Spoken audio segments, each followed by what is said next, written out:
ଶାଶୁଘରର ଜୀବନରେ ସେଇ ବୋହୂଟି ସମସ୍ତଙ୍କର ମନ ଲାଖି ହେଇପାରୁନାହିଁ। କିନ୍ତୁ ପରମ ଦୟାଲ ଶ୍ରୀ ଶ୍ରୀ ଠାକୁରଙ୍କୁ ଗୁରୁ ରୂପରେ ବରଣ କଲା ପରେ ଆଜିର ଝିଅମାନେ, ଆଜିର ମା ମାନେ, ଭାଇ ମାନେ ସମସ୍ତେ ଜାଣୁଛନ୍ତି ଗୋଟିଏ ନୀତି, ଗୋଟିଏ ବିଧି, ଗୋଟିଏ ମାନେ ନିୟମକୁ ମାନିକିରି ଆମକୁ ଜୀବନରେ ଚାଲିବାକୁ ପଡିବ। ଏଇ ପଞ୍ଚ ମହାଜୀବନ ଭିତରେ ପ୍ରଥମ କଥା କଣ କହିଲେ ମା ତାଙ୍କର ଜନ୍ମିତ ମା କଣ କହିଲେ? ଶାଶୁ ଘରେ ଟିକେ ମାନେ ଉଦଣ୍ଡି ହେଇକିରି ଚାଲିବୁ ନାହିଁ, ଉଦ୍ଧତ ହେଇକିରି ଚାଲିବୁ ନାହିଁ, କର୍କଶ ଭାଷାରେ କଥା କହିବୁ ନାହିଁ, ତୋତେ ନିର୍ଲଜ୍ଜି କହି ତୋର ବାପା ମାଙ୍କର ଯେପରି କେହି ଅମର୍ଯ୍ୟାଦା ନ କରନ୍ତି। ମଥା ଭିତରେ ଗୁନ୍ଥି ହେଇକିରି ରହିଗଲା ଶ୍ରୀ ଶ୍ରୀ ବଡ ମାଙ୍କର ଏ କଥା। ଦ୍ୱିତୀୟ ଧାଡିରେ କହୁଛନ୍ତି ଯେ ଆର୍ଯ୍ୟ ନାରୀ ମାନେ ବିଭାଘର ଜୀବନ ପରେ ସଦା ସର୍ବଦା ମୁଣ୍ଡରେ ଉଢଣା ଟିକିଏ ରହିଥିବ। ଆମେ ଜାଣିକିରି ବି ମୁଣ୍ଡରେ ଉଢଣା ରଖୁନୁ, ଆମେ ବୁଝିକିରି ବି ମୁଣ୍ଡରେ ଉଢଣା ଟିକକ ରଖିପାରୁନୁ। ନ ରଖିଲେ କଣ ହବ ସେ କଥା ବି ଆମେ ଜାଣୁ। କଣ ନା ସ୍ୱାମୀଙ୍କର ଆୟୁଷ ହାନି ହବ, ସ୍ୱାମୀଙ୍କର ମାନେ ମନ୍ଦ ଭଲ ହବ ନାହିଁ, ମନ୍ଦ ହବ, ସ୍ୱାମୀଙ୍କର ଜୀବନ ମାନେ ପ୍ରସ୍ଫୁଟିତ ହେଇପାରିବ ନାହିଁ। এই কথা ঝিও মানে জানিকি মধ্য মুন্ডরে টিকে উড়না দেওয়া ভাল লাগু না।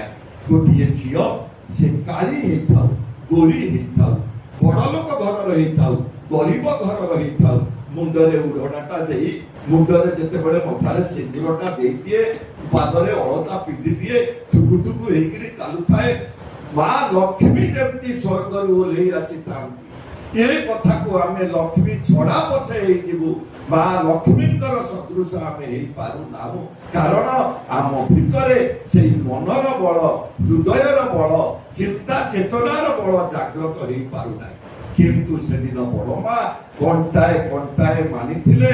ଆପଣ ସମସ୍ତେ ଜାଣିଥିବେ ପର୍ଦ୍ଦା ଆଉ ଆଖିରେ ଔଷଧ ପକେଇବେ ବୋଲି ଠିଆ ହେଇଛନ୍ତି। ମୁଣ୍ଡରୁ ଉଢଣା ପଡୁଛି ବୋଲି ବଡ ମା ସବୁବେଳେ ମୁଣ୍ଡଟାକୁ ହଲଚଲ କରୁଛନ୍ତି।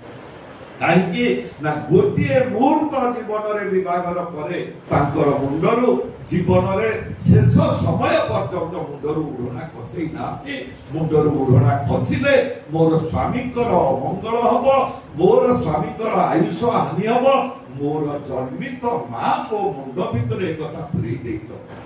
ଆଉ ତୃତୀୟ କଥା ମା କହିଥିଲେ, ଦେଖେ ଶାଶୁଙ୍କର ବିରୋଧୀ ଲୋକ ସାଙ୍ଗରେ ତୁ ଟୁପୁ ଟୁପୁ ଫୁସୁ ଫୁସୁ ହବୁ ନା।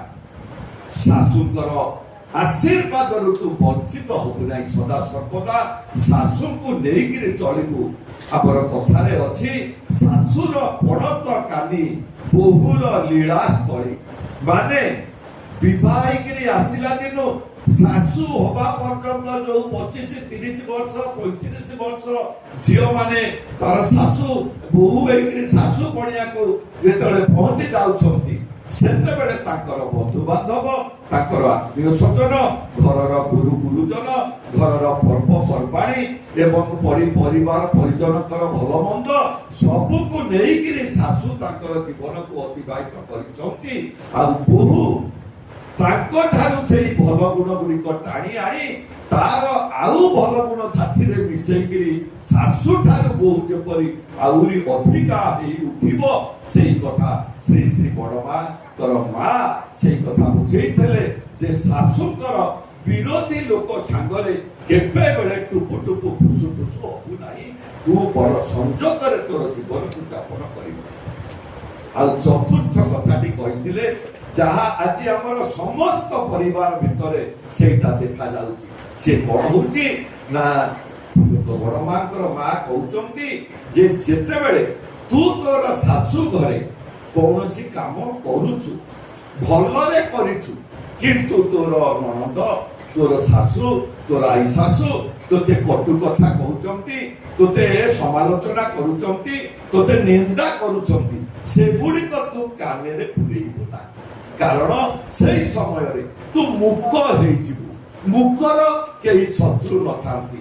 କାରଣ ଜଣେ କହୁଛି ଆଉ ଜଣେ ପ୍ରତି ଉତ୍ତର ଦଉନାହିଁ। ସିଏ କହି କହିକା ତାର ଜୀବ କଣ ହେଇଯିବ, ସିଏ ରହିଯିବ, ମୁଁ ତ ଉତ୍ତର ଦେବି ନାହିଁ ମା କହିଛନ୍ତି। ତାହେଲେ କଣ ହେଲା ଯେ ବଡ ମାଙ୍କର ମା କହିଲେ, ଯିଏ ସହେ ସେଇ ହିଁ ଜୟଯୁକ୍ତ ହେଇଥାଏ ତାର ଜୀବନରେ। ଦେଖନ୍ତୁ ପରମ ଦୟାଲ ଶ୍ରୀ ଶ୍ରୀ ଠାକୁରଙ୍କର ସହଧର୍ମିଣୀ ଜଗତ ଜନନୀ ଶ୍ରୀ ଶ୍ରୀ ବଡ଼ମା ଏଇ ଚାରୋଟି ଛୋଟିଆ କଥାକୁ ମାନିକିରି ଆଜି ଜଗତର ଜନନୀ ଶ୍ରୀ ଶ୍ରୀ ଠାକୁରଙ୍କର ସହଧର୍ମିଣୀ ଆଉ ଶ୍ରୀ ଶ୍ରୀ ବଡ଼ଦାଙ୍କର ଭଳିକା ସନ୍ତାନକୁ ଜନ୍ମ ଦେଇ ଆଜି ବିଶ୍ୱ ଜନନୀ ସିଏ ହେଇପାରିଛନ୍ତି।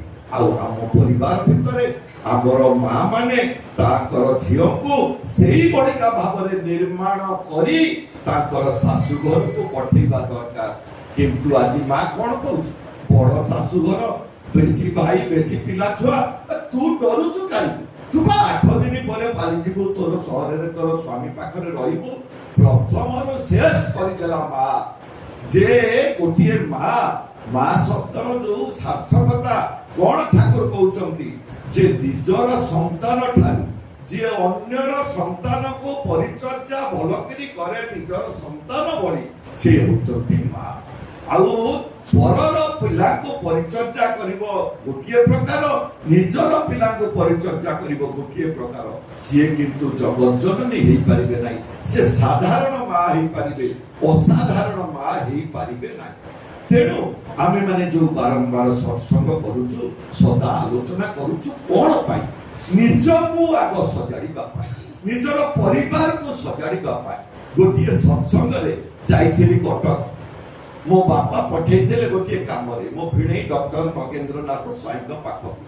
ମୁଁ ଯାଇକିରି ଯେତେବେଳେ ସତ୍ସଙ୍ଗରେ ମୁଣ୍ଡିଆ ମାରୁଛି ସେତେବେଳୁ ଭଜନ କୀର୍ତ୍ତନ ସରିଗଲାଣି, ଆଲୋଚନା ପର୍ବ, ନଗେନ ଭାଇ ଅଧ୍ୟକ୍ଷତା କରୁଛନ୍ତି, ମାଇକି ଧରୁ ଧରୁ ମୁଁ ସେତିକିବେଳେ ମୁଣ୍ଡିଆ ମାରୁଛି, ପ୍ରଣାମୀ ଦଉଛନ୍ତି। ସେ କହିଲେ ମନି ତୁ ଟିକେ ଆଲୋଚନା କର। ମୁଁ ଯତୀନ ଭାଇଙ୍କ ଠାରୁ, ଦିଲ୍ଲୀ ସତ୍ସଙ୍ଗ ବିହାରର ଯେ ସଚିବ ଯତୀନ ମହାନ୍ତିଙ୍କ ଠାରୁ 1972 ମସିହାରେ ଗୋଟିଏ କଥା ଶୁଣିଥିଲି। କଣ ନା, ଯେତେବେଳେ କୌଣସି ସମସ୍ୟା ତୁମ ପାଖକୁ ଚାଲି ଆସିବ, ଆଖି ଆଗକୁ, ମୁଣ୍ଡ ଉପରକୁ, ମନ ଭିତରକୁ, ସାଙ୍ଗେ ସାଙ୍ଗେ ଦୟାଳ ଠାକୁର ପୁରୁଷୋତ୍ତମଙ୍କୁ ପ୍ରଣାମ ନିବେଦନ କରିଦବ, ଆଉ ଆଚାର୍ଯ୍ୟ ଦେବଙ୍କୁ ପ୍ରଣାମ ନିବେଦନ କରିଦିବ। ଭିତରେ ଗୋଟିଏ ଭଲ କଥା ଆସିଯିବ, ଭଲ ଭାବନା ଆସିଯିବ। ନଗେନ ଭାଇ ଯେତେବେଳେ କଥା ମତେ କହିଲେ, ମୁଁ ସାଙ୍ଗେ ସାଙ୍ଗେ ଠାକୁରଙ୍କ ପ୍ରଣାମ କରିବା ଭିତରେ ତାଙ୍କ କଥାଟାକୁ ଠାକୁରଙ୍କ ପାଖରେ ନିବେଦନ କରିଦେଲି। ଉଠିକିରି ଆଲୋଚନା କଲି, ସତ୍ସଙ୍ଗ ସରିଲା। ମୁଁ ଯାଇକିରି ରାତିରେ ନଗେନ ଭାଇଙ୍କ ଘରେ ରହିଲି। ସେଇଠି ଜଣେ ସ୍ୱାମୀ ସ୍ତ୍ରୀ ଯାହାଙ୍କର 3 ମାସ ହେଲା କଥା ହଉନଥିଲେ, 3 ମାସ ଘରେ ସ୍ୱାମୀ ତାର ଆସୁଛି ଅଫିସରୁ, ଖାଇ ଦଉଛି, ସ୍ତ୍ରୀ ବାଢି ଦଉଛି ଏବଂ ରୋଷେଇ ମଧ୍ୟ କରୁଛି, କଥାବାର୍ତ୍ତା ବନ୍ଦ, ଗଣ୍ଠି ପଡି ଯାଇଛି, ମହା କଳିଯୁଗ। ଆଉ ଏଠି ଭଲ ଲାଗେ ନାହିଁ, ମନ୍ଦ ସମସ୍ତଙ୍କୁ ଭଲ ଲାଗେ। ଆଉ ସତ୍ସଙ୍ଗର ଆଲୋଚନା ମୁଁ କଣ କଲି ପ୍ରଭୁଙ୍କ ପାଖରେ, ପାରିବାରିକ ଜୀବନ ଉପରେ। ମୁଁ ରାତିରେ ନଗେନ ଭାଇଙ୍କ ଘରେ ରହିଲି, ସକାଳେ ଉଠିକିରି ଆସୁଛି, ଜଣେ ଯୁବକ ଲୋକମାନେ, ଜଣେ ସେଇ ଲୋକ ଯିଏ ସତ୍ସଙ୍ଗରେ ଥିଲେ ଆସିକିରି ଲମ୍ବ ହେଇକିରି ମୋର ପଡିଲେ। ମୋ ଭଉଣୀ ଜୟନ୍ତୀ ଅପା କହୁଛେ, ହେ ମୋ ଭାଇକି କାହିଁକି ମୁଣ୍ଡିଆ ମାରୁଛୁ, କଣ ହେଲା କି? ନା, ଭାଇକୁ ଆମ ଘରକୁ ନବା ପାଇଁ ମୋ ସ୍ତ୍ରୀ ପଠେଇଛି। ନା କାହିଁକି ପଠେଇଛି? ନା 3 ମାସ ହେଲା ଆମର କଥା ନଥିଲା, ଆଉ ଭାଇ ତୁମର ଏଭଳିକା କଥା ସତ୍ସଙ୍ଗରେ କହିଲେ, ସିଏ ରାତିରେ ଘରକୁ ଫେରି ମୋର ଗୋଡ ଧରି ଭୁଲ ମାଗି ଆଉ ମତେ କହିଛି, ରାତି ପାଇଲେ ତୁମେ ସେଇ ଭାଇଙ୍କୁ ଡାକିକିରି ଆଣିବ ଯିଏ ଆମ 2 ଜଣଙ୍କର ଏଇ ଅବୁଝା, ଅସଜଡ଼ା, ଅସଂଯତ ମନକୁ ମାନେ ବୁଝେଇ ଦେଇପାରିବେ। କଥା କହିବାର ହଉଛି ଏଇଭଳିକା ଯେ ଆମେ ମାନେ ଗୁରୁଙ୍କୁ ଧରିକିରି ଚାଲିଲେ ମନ ଭିତରେ କେତେବେଳେ କୋଉ କଥା ଉପସ୍ଥାପନା ହେଇଯାଏ ସେ କଥା ଆମେ ଜାଣୁନା, କିନ୍ତୁ ଲୋକଙ୍କର ମଙ୍ଗଳ ହେଇଯାଏ। ଶ୍ରୀ ଶ୍ରୀ ବଡ଼ଦା ପୁରୀରେ ଥାଆନ୍ତି, ଆଉ ଗୋଟିଏ ଟ୍ରେକରରେ ସଉଦା ପତ୍ର ଆଉ ପନିପରିବା ମୁଁ ନେଇକିରି ପହଞ୍ଚିଛି। ଆଉ ମୁଁ ତ ପୁରୀରେ ପାଠ ପଢୁଥିଲି, ସେଇ ମାଟି ବାଲି ବୋହିକିରି ସେଇ ଘର ହେଇଥିଲା। 1976 ମସିହାରେ ପ୍ରଥମ ଶ୍ରୀ ଶ୍ରୀ ବଡ଼ଦା ଆସିଥିଲେ। ମୁଁ ଯେତେବେଳେ ବଡ଼ଦା ତାଙ୍କର ଶେଷ ଜୀବନ ଯେତେବେଳେ କଟଉଥାନ୍ତି, ମୁଁ ଯାଇକିରି ପହଞ୍ଚି ଯାଇଛି, ପିଣ୍ଡା ଉପରେ ବସିଛି, ଯୋଉଠି ଆମର ନନ୍ଦ ଭାଇନାଙ୍କର ରୁମ୍ ଥିଲା, ସେଇଠି 2 ଜଣ ସ୍ତ୍ରୀ ଲୋକ। ମୁଁ ତାଙ୍କୁ ବାରମ୍ବାର ଅନଉଛି, ସତରେ ଯେମିତି ସ୍ୱର୍ଗର ଅପ୍ସରା 2 ଜଣ ଆସିଛନ୍ତି, ସୁନା ବୋଧେ 100 ଭରି ଲେଖା ପିନ୍ଧିଛନ୍ତି, ସେଇ ଘରକୁ ବସିଛନ୍ତି। ଯେତେବେଳେ ମୁଁ ପାଖରେ ବସିଲି, ମୋର କାମ ହଉଛି ଟିକେ ପଚାରିଦେଲି, ମା आउ आपण कोन सब ठाकुरकर दीक्षा देइचंती ना ना आमे दुई जा नेइनु आपणकर घर ना एई पछपटरे जो बड़ होटेलटा से होटेल रो मालिकंकर आमे परिवार रो लोक मोर गोटे कौतूहल बढ़िला से मानक सहित टिके आलोचना करिवा पई संगे संगे मन राज्य रे प्रभु को प्रार्थना करी कथाटा आरंभ करी देखंतु तुम दुई जा तुमे सांसारिक जीवन यापन करूछ किंतु हृदय देई भल पाइबा तुम भितरे अछि से मो मुह को बक बक ही अनुचंती भल पाइबा कोन ना अन्यर भलरे वास करिबा धरंतु गोटिए मां बाथरूम भितर को जाइछन एवं देखिले पानी अधा बाल्टी हेछि संगे संगे पानी सरी जाइछि टांकी रु आउ नाही मां असंजत अवस्था रे बेडरूम रे बाथरूम रे अछंती आउ गोटिए जा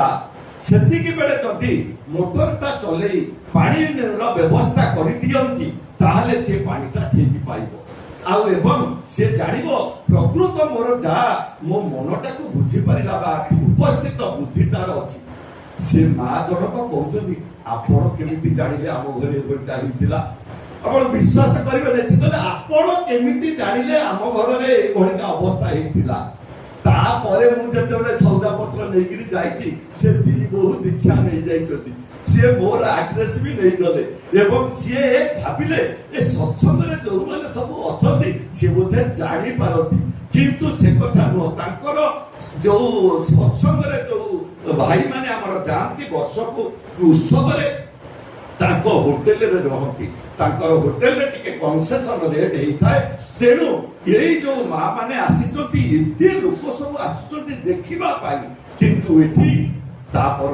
परदिन से माने आसी स्वभाव रे दीक्षा नहीं गले जो चारोटी कथा तांको बुझे किरी कहितली निज निज भितरे फल पाइबा बड़ जानकर मानि किरी चलिबा आउ निजर बुझी किरी चलिबा नेई किरी चलिबा गुण हेले किभଳି गोटिए मां जगत जननी हेई पारे सेई कथा तांको आलोचना करितली फेरी आसीबा एई परिवार भितर को बड़ भाई आउ सान भाई रो जीवन आ बड़ जा आ सान जार जीवन आ बड़ भाई सान भाई जदि लक्ष्मण रामंक भଳି बा राम भरतंक भଳି न चालंती ताहले किंतु ए घरटा एक बुनियादी रे परिणत हेई पारिबो ना बड़ भाई सान भाई पेंडी खोलुचंती पेंडू खेलिबा भितरे बड़ भाई हारि गले सान भाई जीती गले सान भाई जीती किरी कांदुचंती बड़ भाई हारि किरी हसुचंती रामचंद्र नीचे सांग माने जते बेले पचारचंती राम भाईया तुमे तो हारिलो हसुच ना मोर सान भाई जीती जाईची मु एई आनंद रे मु आउ मन दुख मोर हेई पारु नै जते बेले भरतन को पचरा जाउची भरत भाईया तुमे तो जीतिलो कांदुच काईकी ना बड़ भाई हारि गले तो ताको मन रे कष्ट हेतिबो मु आउ सह्य करि पारु नै मो आखिरु लुह गडी पडुची एई भलिका मा सेई भलिका संतान को सेई जुगरे जन्म देइथिले जे निजर फल ठारू अन्यर फलटा को जे देखिबो निजर मंगल ठारू अन्यर मंगलटा को जे देखिबो जहा को पर को अपनार करिवार बुद्धि अभिभावक थिबा व्यक्तित्व आ विचारवंत हृदय जो मां मानक भितरे प्रस्फुटित रहिबो से घर को देव संतान निश्चित आसीबे से घर पारिवारिक जीवन मधुमय हबो अनेक भाव रे परम दयाल श्री श्री ठाकुर कहउचंती मनेर मतन ना होए जा मनटी क्रोधे लाले लाल मन को पाइला ना जदि बड़ जार सान जार कथा व्यवहार ताले बड़ जा जदि रागी गला ठाकुर कहउचंती जे एई भलिका परिस्थिति जदि हो जाए मनेर मतन ना होए जा मनटी क्रोधे लाले लाल दिग विजयी दुर्दशातो धर से तुले तार नागाल बुझिबा को पड़िबो दुर्दशा ताको ऊपर को घोटी आसुची बुझिबा को पड़िबो बड़ जानू नेइकिरी चलिबार गुण तांकर रहिबा दरकार गोटे अलगा परिवेश भितर ए घर को बहु हेकिरी आसीचंती बड़ जाहाकर स्नेह ममता आदर जत्न प्राण ढाला भालोबासा सदा सर्वदा एभली सान जा पाई रहिबो आ सान जा जते बेले तार बाप घर को कोनोसी एक फंक्शन रे जाउथिबो बड़ जा कहइबो मो भल साड़ी मो सुना गहना तू पिंधिकिरी जा सेते बेले तार बो ଜନ୍ମିତ ମା କଣ ଜାଣିବ ଯେ ମୋ ଝିଅଟି ଯୋଉ ଘରକୁ ଯାଇଛି ତା ବଡ ଯା ବଡ ମା ଭଳିକି, କାରଣ ସେ କେତେ ଭଲ ପାଇବା ନିଜର ସଜେଇ ଦେଇକିରି ତାର ସାନ ଯାକୁ ପଠେଇଛି।